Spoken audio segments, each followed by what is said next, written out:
And accumulated goes to print the data and gets it in 8 minutes. Like you don't need kids. Yeah. Couldn't find them anywhere if you wanted them. I'll give somebody pretty to look at for a while. Prettier than me, anyway. Kids in smaller rural counties still like to do that. Who's first today? Pat McMahon, Chris Eston.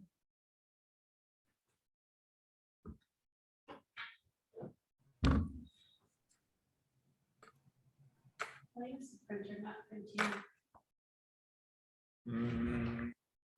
Paper? Because I got the other paper in here. To give it to print on. It's a good reason. Okay, are we ready to rock and roll here? Morning. Morning. Morning, Chris. Chris, Pat, morning. We'll call the meeting Morning. to order. We have more than one set of minutes to acknowledge here. We have August 2nd and August 10th. So do we have a motion to So approve moved. both? Somewhere.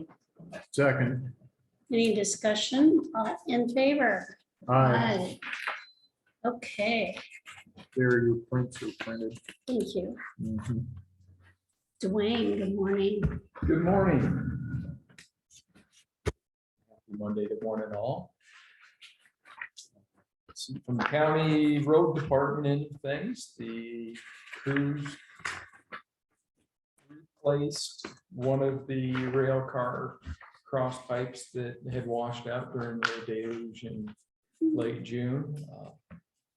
Put sheet piling and concrete head wall in to help mitigate the future occurrence of that. They're working on their second one this week. They should have it done by Friday, I would hope. Other than that, they're placing rock and doing general maintenance, wrapping up their striping. Did you guys make a decision on adding ADA stalls? I have not brought to them, but we haven't made a decision on that yet. No. We talked about it the other day. Yeah, adding 2 more ADA stalls next to the ones that are out here already. One of them would be a van accessible Oh, stall. here? Yeah, along the edge of the building here. Oh, It's the beginning of some changes for the parking lot that need to be looked at and proposed for in well, the there's future. stuff on the grand plan, yeah. We can Yeah. either talk about that later in the agenda, or it's not technically on the agenda, but No, it's but related to ARP yeah, we don't potentially. have to. Well, actually, we've got the signs. All we got to do is just repaint the stripes Oh, and well, put the that's signs not a up. big It's deal not then. not a large deal. It's just going ahead and doing it and then Sure. notifying everybody here. I think inside we the should, building. I think we should wait just a little bit, Darren, until we can present our entire idea. Okay, that's fine. What, That'll work. Because I Why- think it'll be easily understood then. Mhm. Yeah, the paint crews wrapping up their painting, so I Oh. thought while they were all set Yeah. up, if you wanted to do it, it would be convenient. Yeah, otherwise it's And they next already- spring. They already have the layout. I gave them the layout for what it Mhm. would take to do that. Mhm. And then use black paint to paint over the white stripes that are Can we currently out talk there. this? Is that old business? Well, this is something that's been on for quite a while that we've It been goes talking with with- Scott previously. since he brought it Yes. up. we'll talk about Yeah, it. okay, yeah. So you'd add 2 parking places out here, Mhm. handicapped accessible. Because right now you've got 3. Right. Is So there we'd any have 5 total. requirement for how many we need? Yes, there is for the total building. And I believe that number is 4. We have one that's out front here and we have these 3 over here. We still need one out on the sidewalk out front. But it would be more convenient to have a couple of more out here just so people can come around and come in. Hopefully it's going to divert some of what's going on with people parking out back and then trying to get up the north entrance to come into the building that's not handicapped accessible at all. So that's been my thought all along. And then if we go ahead and do the bigger plan of redoing the south entrance and the north entrance and some of the other things around here that we've discussed in the past, then we would already be one step ahead in the process.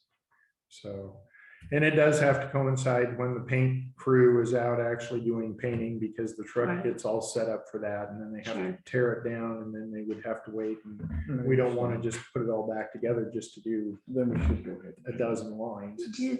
Does anybody know, like, the most time we have traffic in here is voting on shortened spaces anytime? I mean, do we have any information to know we're short on handicap spaces? The code is you need one up to 25, and then basically every 25 after that you have it installed. So 50s, 25 to 50s, 2, 50 to 75 is 3, What, parking spots? ADA accessible compliant stalls, yes. And one of them has to be van accessible. Right. Oh, okay. Well, if we need a van accessible one, we should do that. Yeah, and currently we really don't have the room for a van accessible one, because if you pull in on the end here, which would appear to be a van accessible one, you usually exit on the right side of the van, and that's right next to the next handicap parking stall. Having been So- on crutches for 5 days in May, I have a real appreciation for Oh, sure. Perfect. handicap accessibility. yeah. So,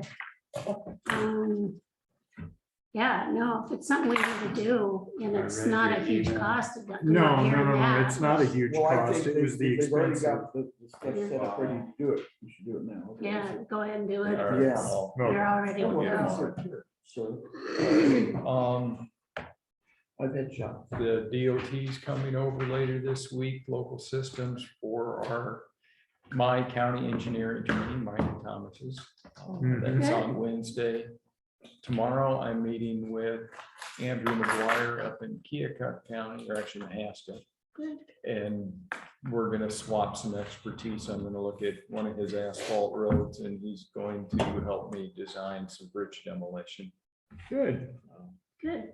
I asked him if he wanted to help me blow up a bridge, and he was all for it. Well, I don't. Most think- I- men are. for that kind of thing. I don't think that's actually how it's gonna be demolished, but You never know, we could get Benz and Stevens out here to pop off a few firecrackers. we're gonna try and get that bridge on 250th Mhm. over by Palm and Queens Court changed from a unsafe closed bridge to a low water crossing. Basically is our goal, but it's too long a span for our crew to do it themselves. And then the other item that I spent way more time last week than I wanted to was the Puzzle. Landman and Crown properties over in East Pleasant Plain. Mrs. Landman called me complaining about a pickup that she believes is parked in the county right of way. I went up and inspected it, and yes, it is on the right of way. For all intents and purposes, there's a tree line at the back of the ditch that isn't exactly right of way, but it's close enough for being able to determine Mhm. if you're within a foot or 8 feet over it. The pickup has one license plate on the back that has no tag. Nothing on the front. Then I went back through some of Scott's notes on this because it's been an ongoing issue.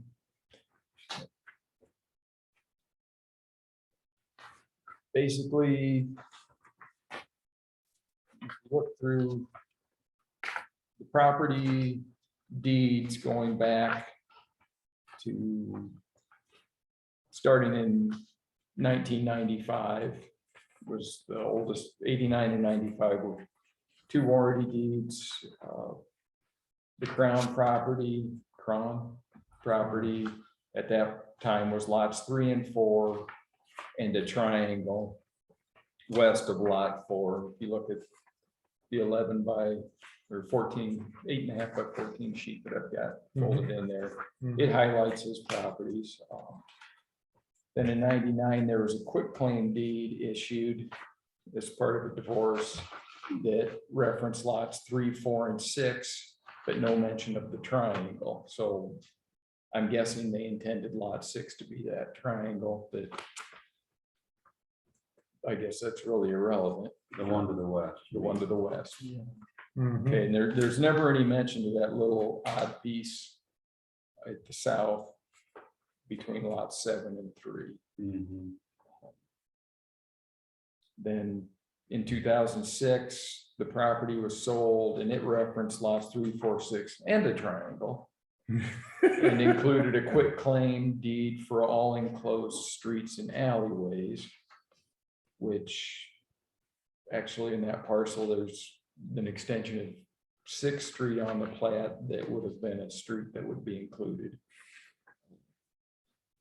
There's no mention in any of the legal descriptions of the alleys that separate the two properties. Going through the Iowa code, those are technically free land, basically public ground. If the county chose, they could vacate those alleys at the center line and add 8 feet to each property to make that basically effectively what they have out there. They're utilizing their full properties. And that little triangle piece of land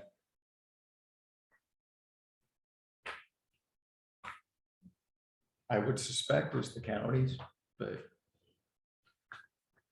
you know, it's never, it was not addressed in any of the historical deeds. The assessor's page added that as lot 6, and I talked to Steve about that, and he said that was someplace in the past, somebody just took it on themselves to change. Well, they the probably sign read to some of match these the- legal yeah. descriptions and tried to make it match them. And but it doesn't match the plan. Attorney written legal descriptions are always kind of, I don't know. No, they're not hard to read. They're Where just, is that they little piece? tend Is to it add here? stuff. No, when it they would think be, they need or to. is it here? it would be from here. Okay, so Sorry. I went out and did a matchbook survey. I think I found this property corner, pulled over, and this property's property line is right here at the edge.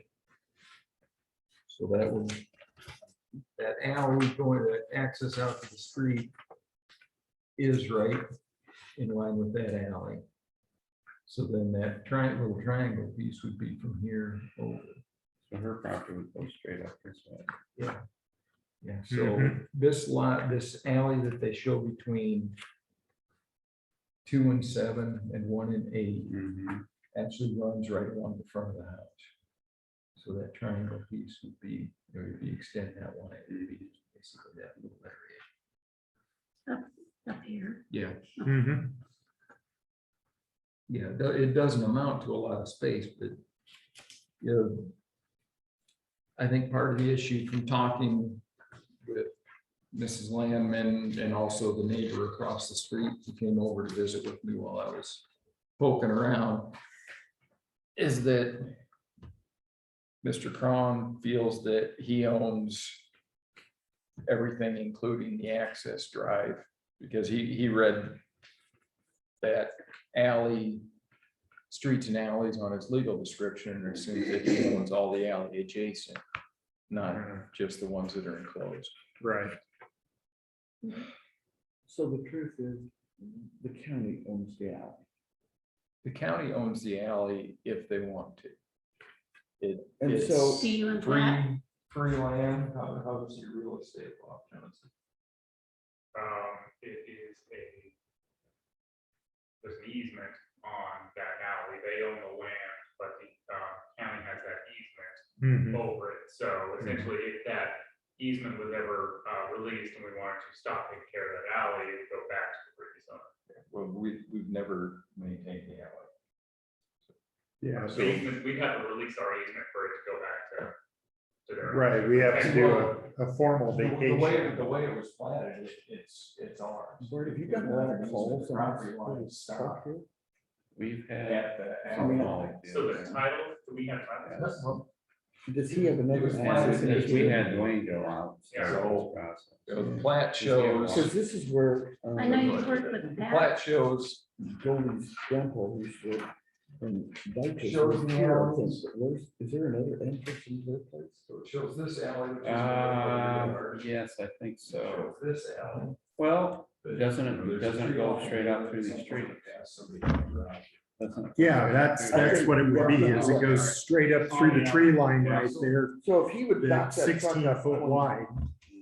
Yeah, my suspicion is when the person platted this, they were hoping that And the whose railroad was home gonna is stay this? station there. Probably Yeah. his. And then he had already made this property. The It probably person goes or up this way. according entity to had this. already made. Yeah, yeah. So first, Yeah. the first owner is The here. railroad Yeah. station never happened, so all So the you go lots this way, got basically combined to going make them bigger and settle. straight north. And companies So- never officially vacated. Oh. What's the recommendation for us to vacate? Is that what I'm hearing? Well, my recommendation is ask the guy to move the dang pickup Oh, And actually having move it. and actually have him move it and keep it off the county's Right. property. And I don't know, if we vacate that alley, that would probably save a lot of grief in the future so that each property gets an additional 8 feet. And have it on record that they do in fact have that. And if they choose to survey it to do that, that's great, but I don't think it should be No, on our expense to do it, right. but well, they each don't have to drive. Well, there's no reason for us to have it, is there? The county? No. But We we no, have, there's no reason the county needs to own that. It's nothing that we've ever maintained. It's nothing that we've ever wanted to intend to build something new on for a roadway or anything like that.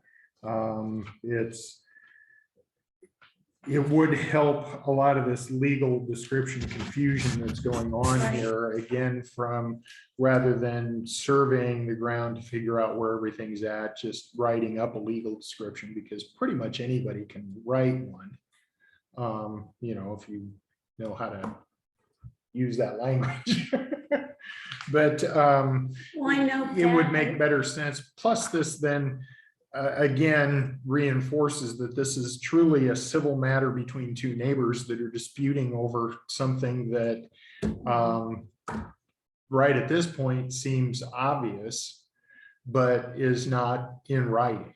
Right. And that's the And it only needs to difference. be. I mean, I know Pat and Dwayne have both spent way too much time on something like this, so we need Yeah. to resolve it. Yeah, and it's been going on for more than a year.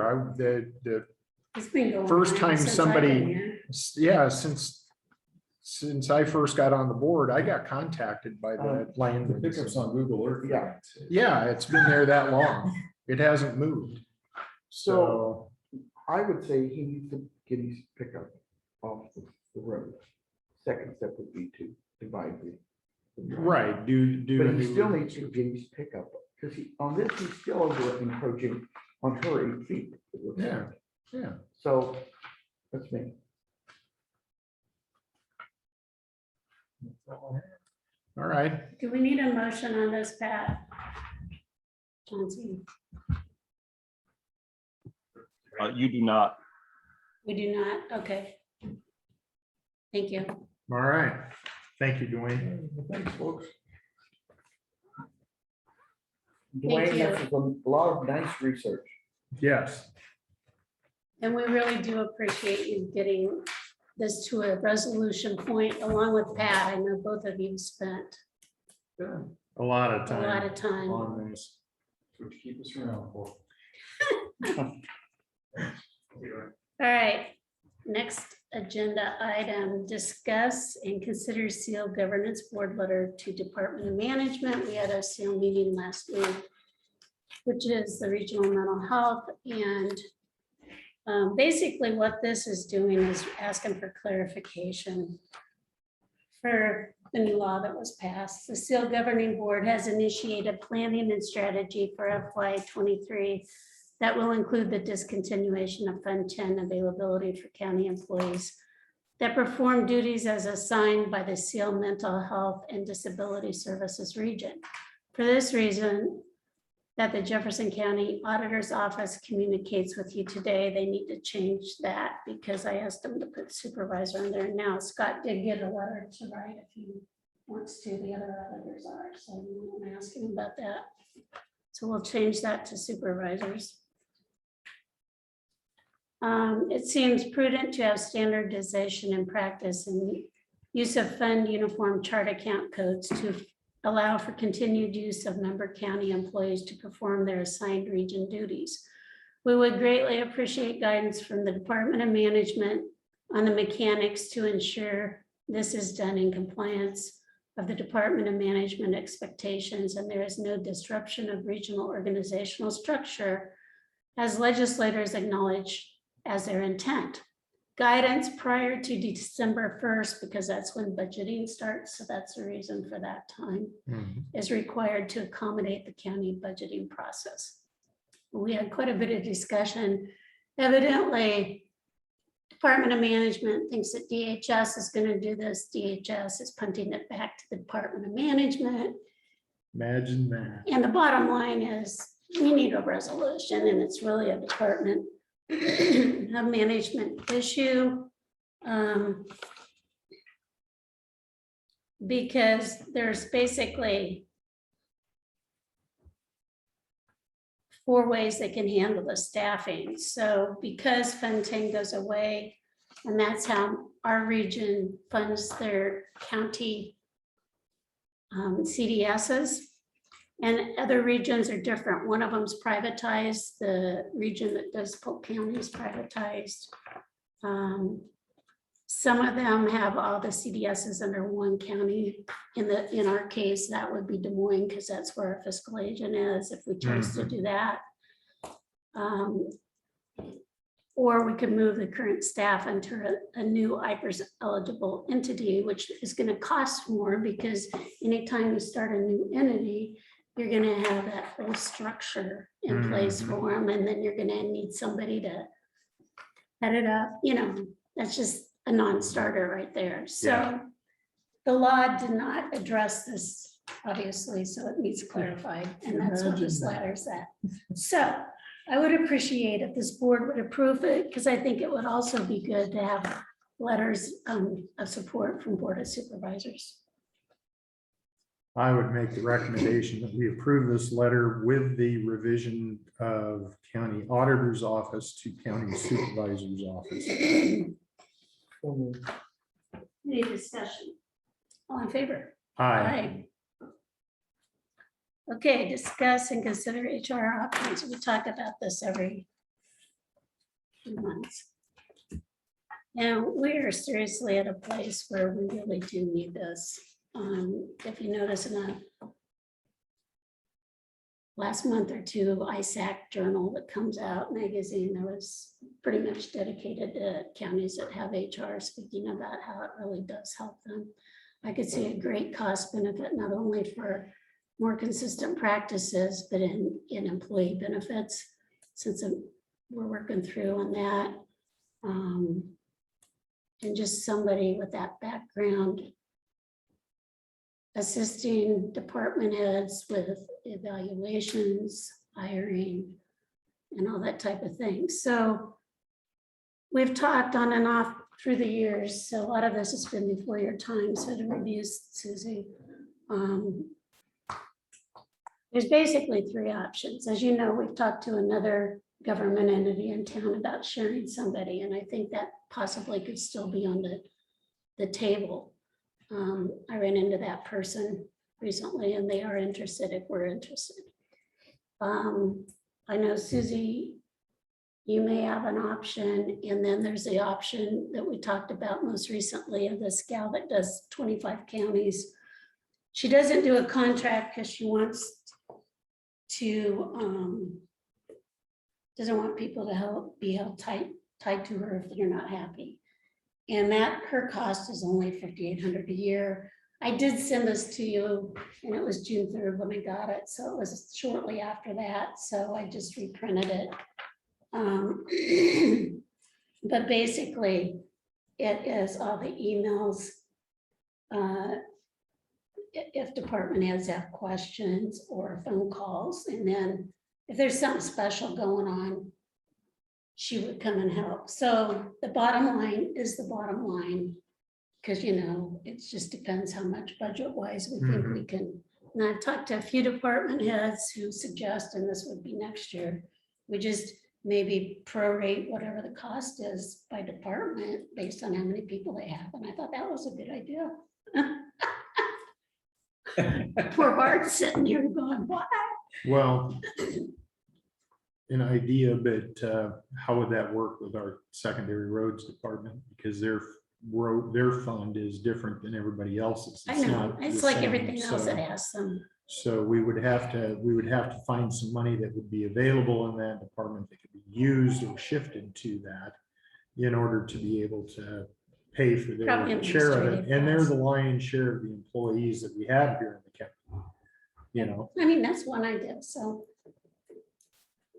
I'm open for And discussion. deputies fall under civil service. Right. Obviously, they work under a different HR system or Yeah, so to but does speak. somebody oversee that within the Yes. county?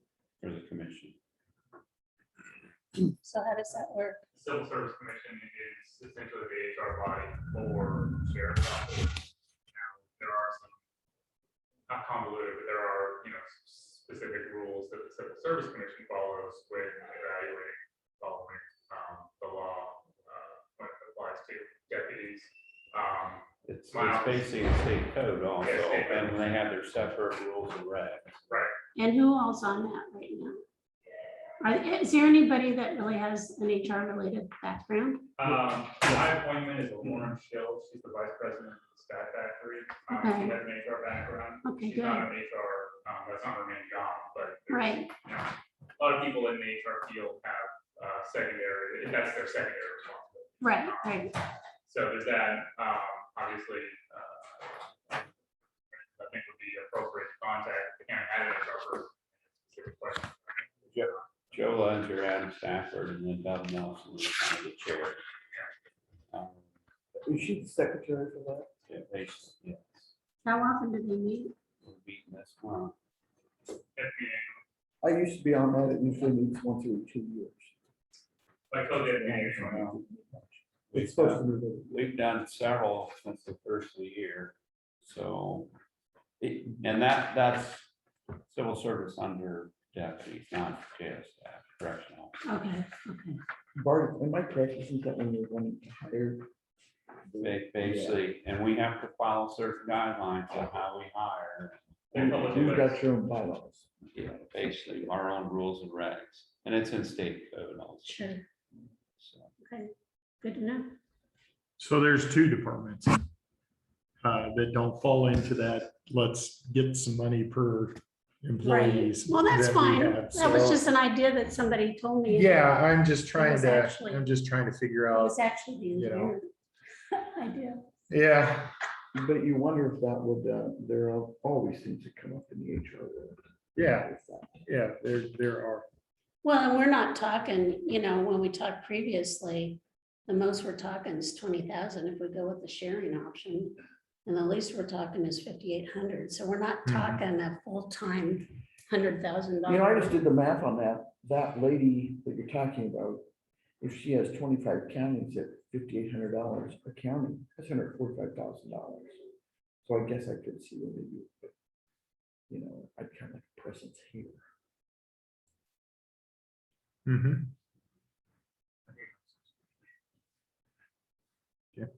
Okay, Nice to see you, Chauncey. Ian. so other options? Not sure. I thought about the one person, a contract, And that's still, is that something we'd want to do? And what would we pay? How many hours a week? I have no idea. I would imagine initially, when anybody starts a job, it takes a little longer to, it goes down. That is an option. I've asked them to write up a A proposal. proposal. Okay, good. Can we get that soon? As soon as they get done, I will do it. You know, it's like, I know. I'm responsible for myself, get somebody else to do something. It's like, Yes. gotcha.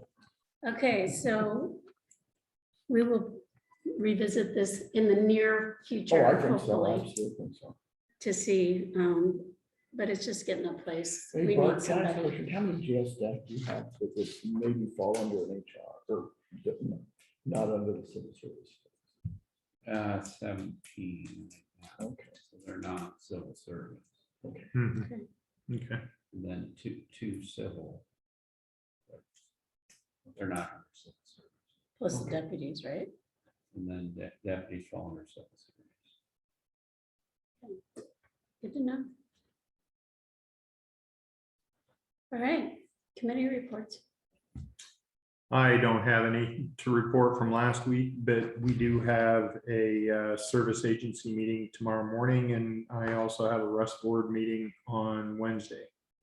So, Okay, I don't really have, well, I do, but it's not from last week. The mass, talked to Tony Webb the other day, they have found an old Loudon's merry-go-round. nice. Yeah, an old one. They've been talking about that. And for the years. weeds in some county way far from here, but they got it bought for a good price. good.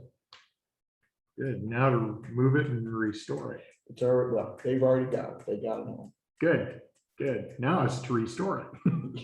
Yeah, but you have an extra time, Darren? Yeah. Sure.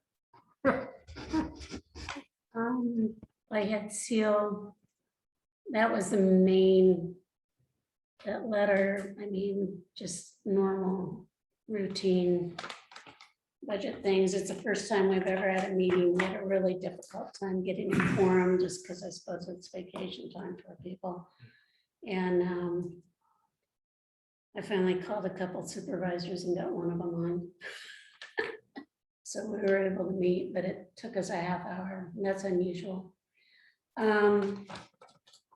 So we'll stay tuned for more on that mental health.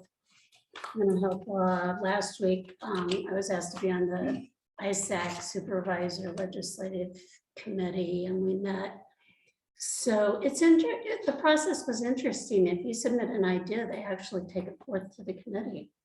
So it's just good to know that your voices speak.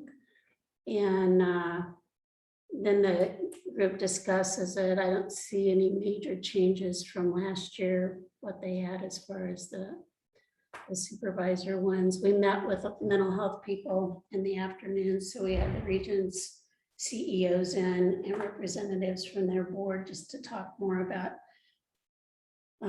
clarifying the mental health law with legislators. So they're doing some more work about that, and they'll probably talk more about that at ISAC. On Friday, they're having that joint meeting with sheriffs, mental health and supervisors, and that's to talk about jail diversion, I think. Okay. I mean, that's my word for it. I think there's an official name for it. And they did ask, and Chris, since you're on, if you have more information, there's been some talk about combining public health and mental health. So when the mental health group was there, Jamie Cashman just said, hey, what's your feedback on this? And people the mental health world seemed pretty open to that. So do you have any insights? I don't actually right now. I have a Zoom meeting tomorrow with a couple other public health administrators that are on the legislative committee for local public health. So I don't know. I haven't heard that. I've heard, like regionalization with local health departments sharing an administrator, and I don't know how that's going to work. That's part of the reason. That's part of the reason I am working with Washington County now to see what that looks like, kind of as a trial run. I don't know. Okay, well, you might want to call Jamie Cashman and just ask him. I think I heard that correctly, but and I was kind of surprised, but it was, Well, I might be a little surprised, but then again, I'm not, because, the Iowa Department of Public Health and the Department of Health and Human Services are going through this big process at the state level. So that doesn't really shock me. Okay, so Uh, that's all I heard, or thought I heard. Okay. All right, Hey, when you guys get ready for public comment, holler at me. I just want to give you a quick update, okay? yeah, I think we're Oh, probably there we pretty, are. We're there. okay, go for it.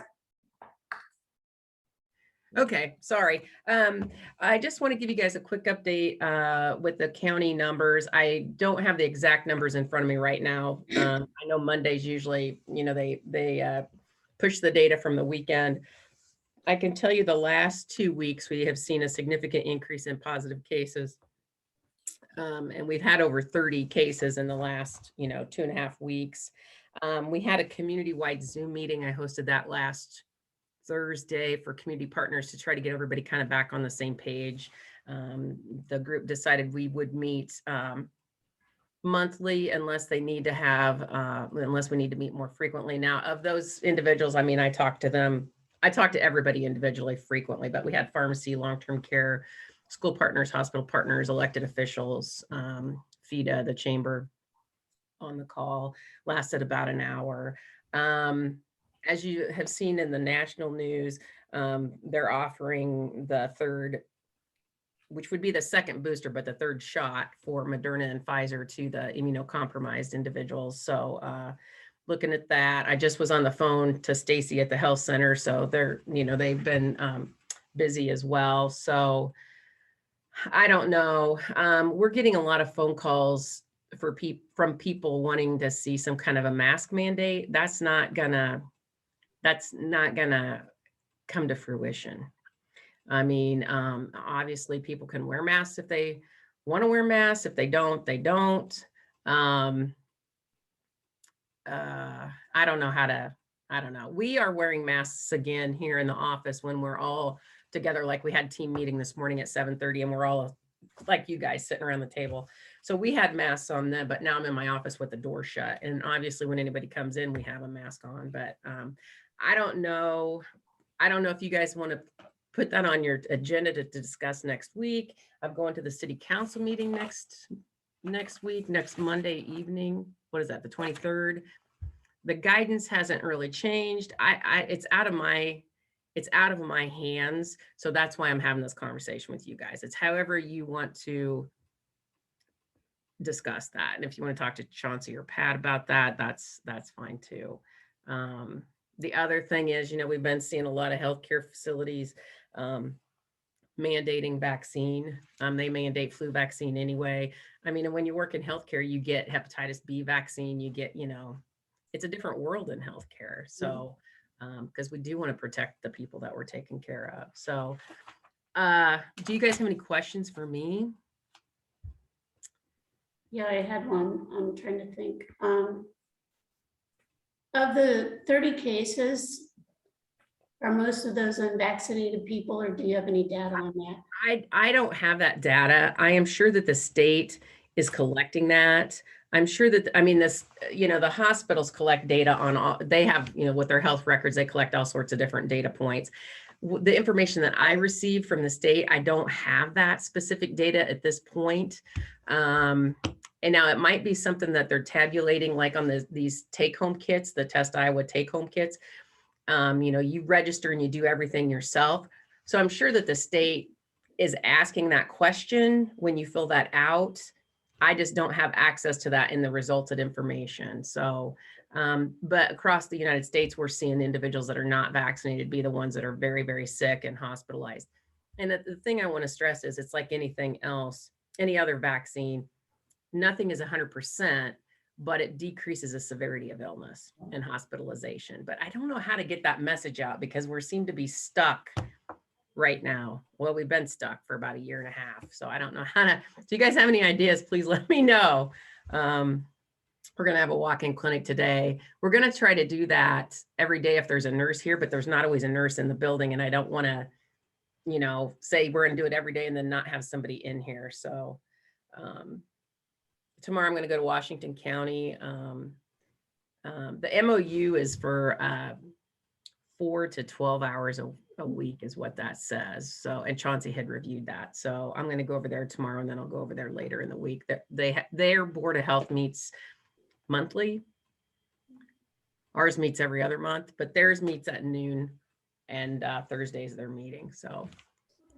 But you guys know how to find me. Do you guys have any other questions?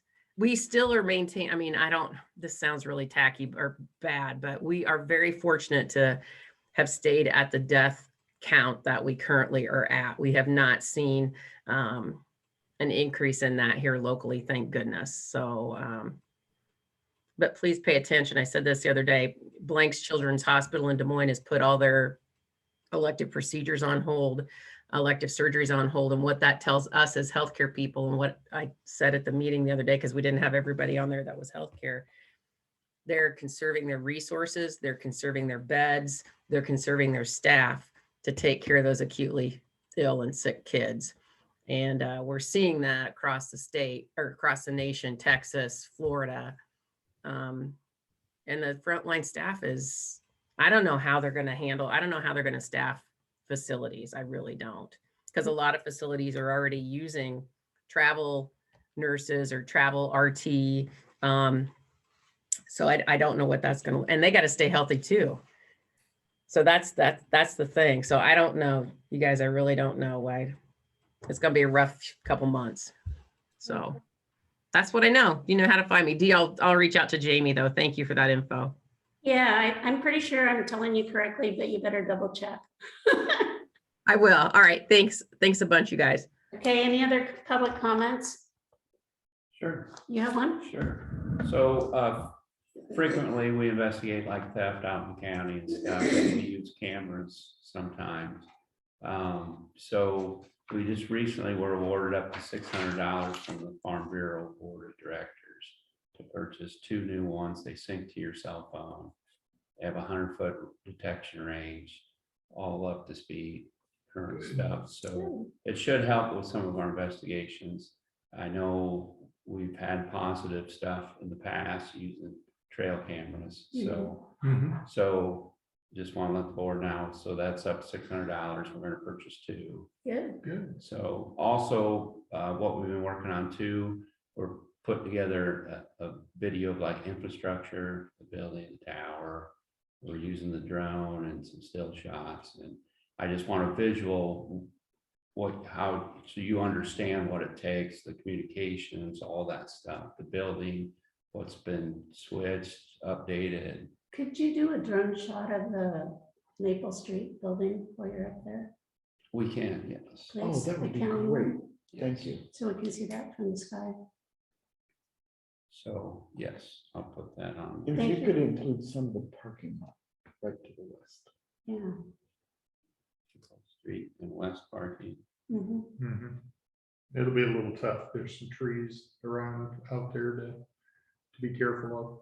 Well, we'll probably just take it there, take it up from there. Right. But I'm saying when you get up to try to get different angles, especially ones coming from the west looking east down at the building or over top of the west parking lot, there's a lot of trees in through there. So just to We can get that down. just to know that you're safe Yeah. and the equipment's safe. And I'll let you know on this other, just so you know. Okay. Yeah. We can look at it and. Well, you it'll probably understand be it. what, Jerry and Rusty? Probably, yes. Together. Jerry had it up this morning, Yeah. going over the top of the building and stuff, so. Yeah. Nice. just When to you give do the Maple Street building, have him give me a call. And then Okay, I can run over if I've got an opportunity, okay, because I just like to see. Yeah. You know. well, I know we've got a meeting here later too, but Mhm. let's see if we can get that done. Thank you. Okay. Okay, Okay, any other public comments? Oh, I think that's it. okay.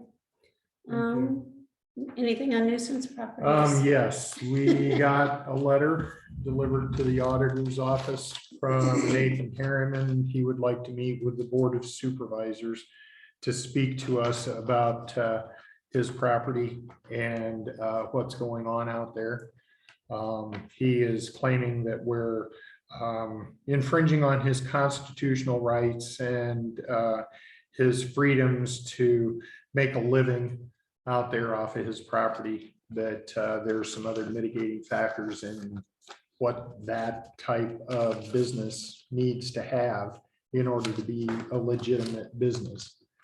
And so we'll need to have a discussion with him, and I would like to set up a time. I thought, Pat, are you still on there? I Yes, thought we Pat is decided still the on board there. wasn't meeting with people because we have past experience.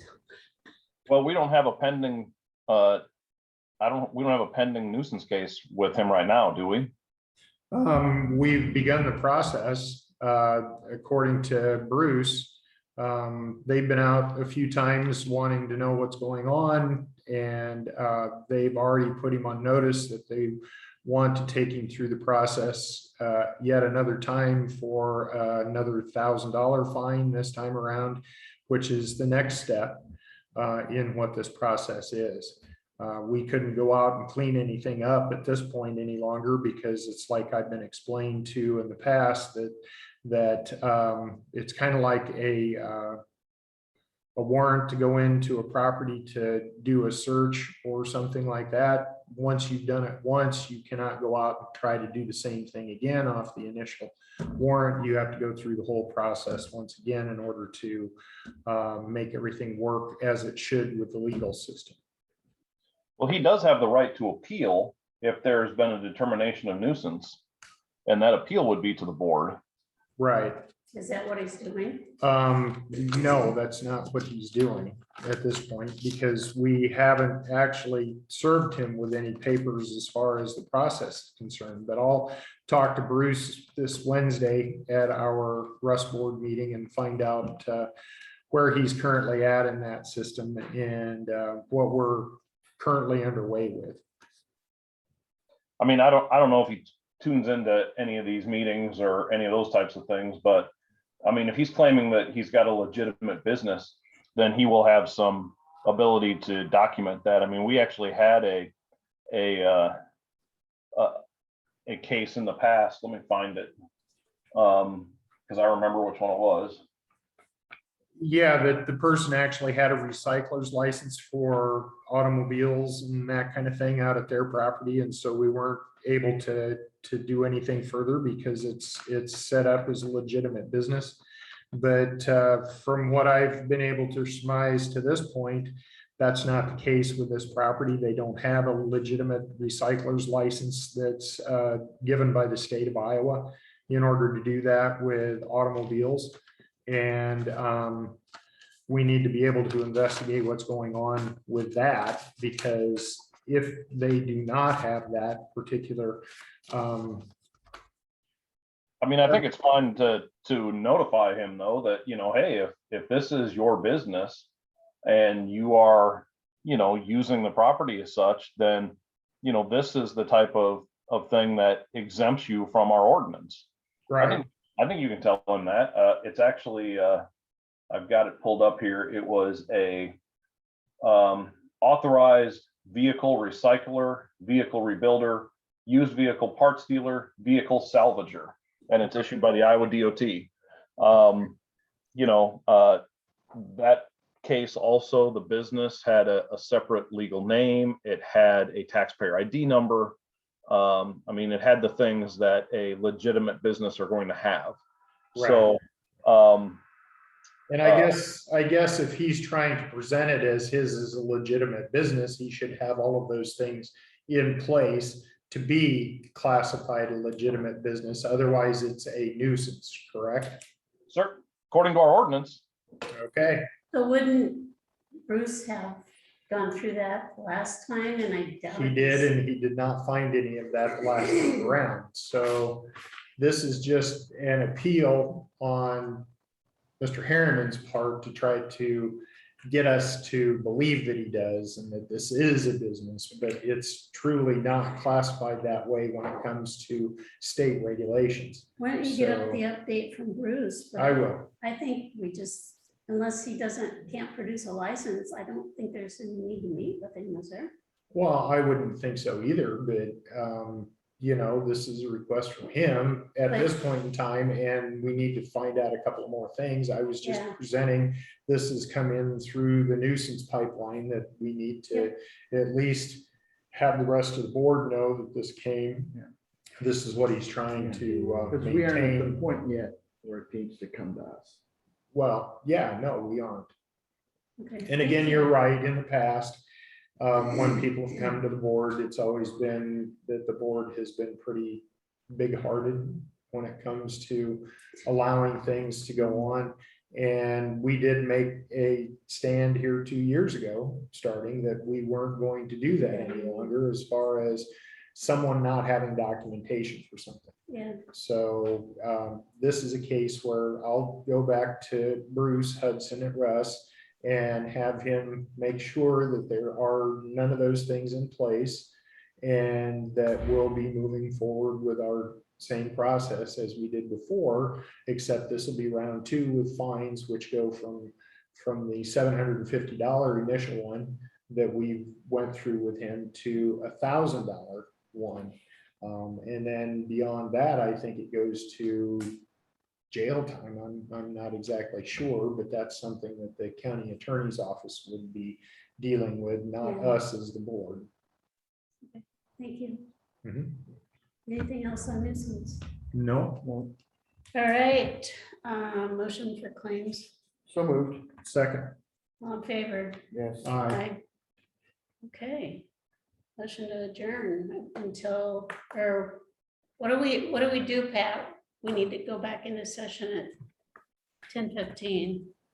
Yeah, I mean, I wouldn't adjourn. I would just, actually, you can adjourn because you can go back into session. Right, Okay, right. I would do that. okay, very good. Motion to adjourn, Oh, so moved. Second. all in favor? Aye. Aye. All right. Thank you, everyone.